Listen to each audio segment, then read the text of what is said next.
Hi, this is Dirk from B&B Auto Sales, and today we're going to show you our 2015 Ford Fusion titanium. So it's got some good options. Got the bigger engine, pretty straight body. There you can see a little ding there, but roof looks good, no hail. But for a 100,000 mile car, it's in good shape. We're currently using it on our rental fleet, so make sure you call for an appointment.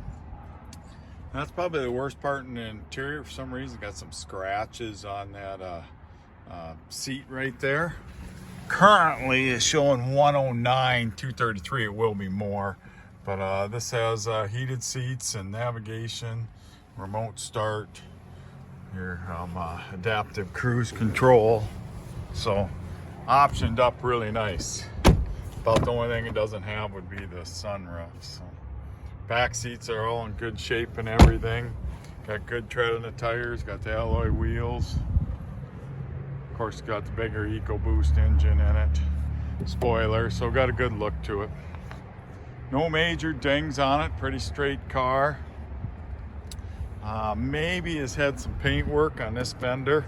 Just kind of want to be right up front with you. You can see there's a little mismatch there, and on these gold cars, that is a problem. So probably had some paint at one time on that fender. So comes with our 3-month, 3,000 mile comprehensive warranty, which covers over 600 parts. Also comes with 1 year roadside assistance and key replacement. So if you're looking for a nice portable sedan, these are getting harder to find since they quit making them. Give us a call, 605-692-7010.